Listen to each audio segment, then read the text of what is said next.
And hello, it is Julian here again, and today we're going to be doing something a little bit different. Today I'm actually going to be talking about and kind of just yapping about how I've made my most recent wrestling gear. I'm going to go ahead and play some b-roll of me wearing the gear from this past Saturday.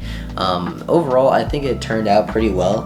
I like the way it looked on camera. I liked how colorful, and you can really see the designs and stuff from afar, and I think it turned out pretty amazing. These are the trunks right here, and I'm basically going to talk about how this came to be. And this is actually my second set of gear.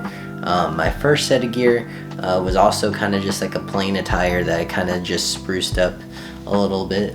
So I'm gonna go ahead and just talk about both of them. These are my two gear sets so far. This is my first set of gear, so all this was actually kind of just like plain, and then I kind of just spruced it up. I mean, they both were. I used basically the same process on these, but I bought these. These are just like some plain, eBay. If you've been on eBay, you've probably seen like a listing that looks similar to that. And I just bought some plain black kick pads and just a flannel jacket off of Amazon, and just kind of spruced it up by just kind of painting it. I used a lot of fabric paint. Fabric paint was the key to both of these and getting the colors and all that. Went to Michael's and picked up a buttload of fabric paint. As you know, gear is expensive, and I'm a broke ass, cheap ass indie wrestler.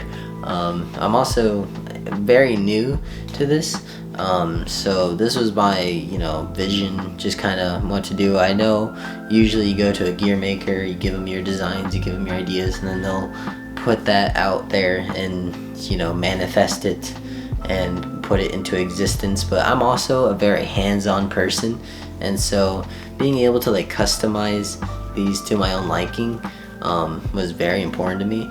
And so for the process, I came up with the gear design. I kind of just doodled in some Photoshop, and then eventually came up with the design I liked. And the process for customizing the kick pads and stuff, and the paint, it's all the same. I would not consider myself like an artist or a painter or anything.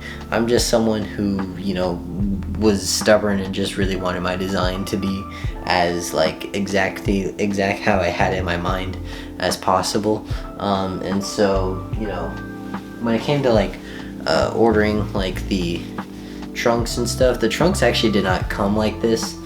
So the trunks I got, they were just some plain black and gray trunks on Etsy. I even added belt loops on here, sewed them in, help with my grandma. And then when it came to painting this, because this is a stretchy fabric, you want to be as precise as possible. So what I did was I stretched this over a cardboard box and then proceeded to outline it using chalk at first. And whenever you outline it with chalk, you get an idea, and you can always erase the chalk and stuff. And then I'm gonna show you a little picture of my butt here. That was me basically modeling it out, making sure the placement is good and everything before I started painting, because the fabric paint, you can always paint it, you can always remove paint, but it's very annoying. So I kind of just wanted to get this one and done.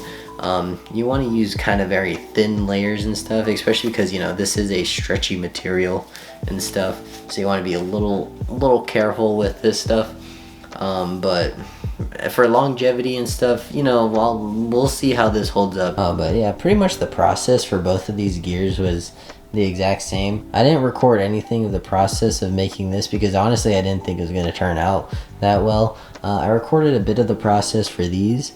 So with this jacket, of course, started out, I did a chalk outline just to get the general shape and stuff correct. Then I went through, added a white layer of paint to make sure that the colors pop really well, and then went through, added the first layer of color. I think I could have added another white layer because some of the color, so on this, the yellow outline I did on this, I did not put a white outline on top of, so that's why the color looks a little blended. But you know, the more you know. And pretty much for these kick pads, I pretty much did the same thing. Started with like a chalk outline, making sure I was happy with the shapes and placement of everything, and then went through, added a first layer of white, and then a second layer of color, and then if there's any touch-ups or anything needed to be, I can always go through and do that. But then my sister was the one who actually went through and like got the designs and painted everything. Oh, there's some blood on there. That's all right. But my sister has that precision that I do not have with when it comes to painting. So she helped me out a good amount there. If you're concerned about like longevity and stuff of your gear, this is probably not the best way of doing it, but I will say it is pretty cheap, but it also is very, very customizable, so you can put, you know, anything you want on these gears. So whenever I was like making these, I just kind of like went through, just kind of scribbled some nonsense and stuff, just put on some gibberish and stuff. I kind of went with like a Jinx vibe for this gear, and then this gear was kind of like a punk rock, half Zenitsu, half Kakashi kind of vibe I went with. But yeah, some pros and cons so far that I've discovered is pros, it's very, very customizable. You can, whatever, you know, slogans or pictures or anything you want, you can put on there. I kind of just slapped on some nonsense and stuff and some jargon on these gears, and then but they turned out pretty well for me. Another pro I'd say is, you know, you save a lot of money in total. The first set of gear, the trunks were what, like $60 on eBay. The kick pads were like $30, $90, and then the jacket was probably like about like $20. So that's about like what, like a little over $100 for my first set of gear. Not bad at all. I mean, of course, we got to count the paint too. The paint costed me probably about like $10 in total, so a little over $100 for this first set of gear. Not bad at all. So funny enough, the lightning gear is actually cheaper than the Jinx gear. The trunks were cheaper. The trunks were about like $40, and then the kick pads were also about like 30-40 bucks. So that's already like 70-80, and the jacket, I've had that for a while. So and then if you want to count the paint cost, it cost about like a little less than 10-15. So the second gear, the lightning gear, actually cost me less because it was a little bit under $100 in comparison to the first gear. So, you know, if you want to save money, I think that this was not a bad idea. So I have 2 wrestling gears just for a little over $200. Some people charge upwards of like $200 to $400 for the wrestling gear. I will say though, a con though is that one of the reasons why you pay them is so that you don't gotta spend time making it. This is tedious work. That is, I'd say, a con with anything handcrafting and stuff. Especially if you don't have the patience or the creativeness for it, it could be really taxing on you to go through and customize this stuff.